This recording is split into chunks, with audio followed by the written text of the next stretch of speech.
श्री शिवाय नमस्तुभ्यम। तो 22 मई से लेके 23 मई तक की कथा चालू है और 6 दिन की कथा हो चुकी है, 7वें दिन की कथा बाकी है। तो उसमें गुरु जी ने बहुत सारी जानकारियाँ दी हैं। तो हम उस छोटी सी वीडियो से उस जानकारी को जानते हैं। ठीक है, कथा में गुरु जी ने जानकारी दी है कि उस जानकारी इस वीडियो से पूरी हो जाएगी। आपके गुरु जी ने जो ऑनलाइन पूजा कराएंगे उसकी सामग्री की जानकारी दी है। वीडियो के पूरा होने तक अगर आप किसी भी कारणवश अगर आप कथा नहीं सुन सकते हैं तो आप मेरी छोटी सी वीडियो से आपको सारी जानकारी मिल सकती है। कभी होता है कि हम कथा सुनते हैं तो पूरी नहीं हो पाती है, इसकी वजह से हम छोटे से वीडियो में आपको पूरी जानकारी दे देंगे। गुरु जी ने कहा है कि अगर आप एक दूसरे पे भरोसा करते हैं तो तुम्हारा जीवन संवर जाएगा, लेकिन अगर आप शिव पे भरोसा करते हैं तो आपका जीवन संभल जाएगा। दूसरी जानकारी है कि एक बार एक बच्चा बोलता है मुझे तो ज्वाला माता के दर्शन करने जाना है, लेकिन मेरे पास धन नहीं है, तो हम क्या करें। माता ने कहा, मम्मी ने, उसकी माता रानी ने कहा कि जो मंदिर में दीप जलते हैं, जहाँ हम दर्शन करने जाते हैं वहाँ पर जो दीप जलते हैं, अगर आप उसके भी दर्शन कर लेते हैं तो आपको ज्वाला माई के दर्शन हो जाते हैं। तो आप भी जब भी मंदिर जाएं तो आप दीप के दर्शन जरूर करें, जलते हुए दिए के दर्शन जरूर करें, उससे हमको ज्वाला माता के दर्शन हो जाते हैं। तीसरी जानकारी है कि गुरु जी कहते हैं कि सभी को माला पहननी चाहिए, सभी को माला पहननी चाहिए। वो छोटा बच्चा हो, चाहे बड़ा हो, चाहे बुढ़ा हो, चाहे बुजुर्ग हो, भाई बहन, सभी को माला पहननी चाहिए, रुद्राक्ष पहनना चाहिए। उससे आप पे शिव की कृपा आशीर्वाद पूर्ण दोनों बना रहता है।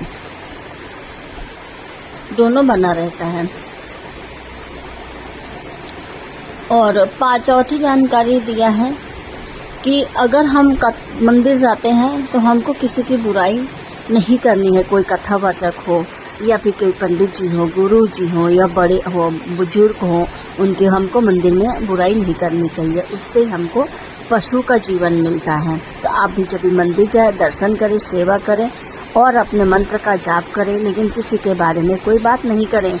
उससे हमको लाभ नहीं होगा। लाभ होगा कि हम अपने दर्शन करके और मंत्र जाप करके घर वापस आ जाएं। थोड़ा सा जल लेके हाथों में, लोटे में, जो भी आप पात्र ले जाते हो तो उस पर जल लो और अपने घर आके वापस आ सकते हैं।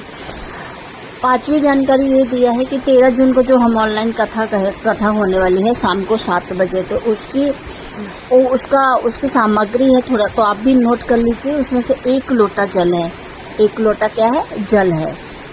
ठीक है, और 5 कमल गट्टा है।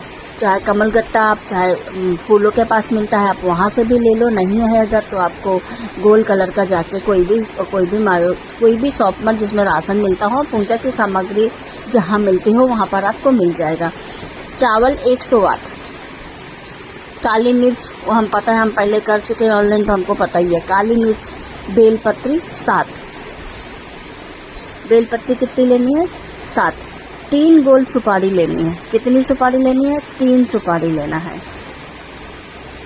समी पत्र लेना है 7। दूध, दही, शक्कर, घी, ये तो हम पूजा में हमारे लगता ही है, तो हमको पता ही है। ये 5 अलग अलग चीजें ले लेनी है। 5 दूध, समी पत्र 5 लेना है, बेलपत्र 7 लेना है, और दूध रख लेना है, शक्कर रख लेना है, घी रख लेना है, इत्र रख लेना है, गंगा जल रख लेना है, 3 गोल सुपारी रख लेनी है, चावल है, मोती है, कपूर है, धूप बत्ती है, जो भी सामग्री आपके पास होती है, फूल है, माला है, सभी कुछ आपको रख लेना है। 1 लोटा जल रखना है और 1 लोटा कलश के लिए जल बनाना है। और मिट्टी जो शुद्ध हम बनाने वाले हैं, जिससे शिवलिंग बनाने वाले हैं, वो शुद्ध मिट्टी होनी चाहिए, पीली मिट्टी होनी चाहिए। किसी गमले में आपका फूल माला जिसमें चढ़ता हो, जिसमें आप डेली जल चढ़ाते हैं, तो आप उससे भी मिट्टी ले सकते हैं और उससे भी शिवलिंग बना सकते हैं।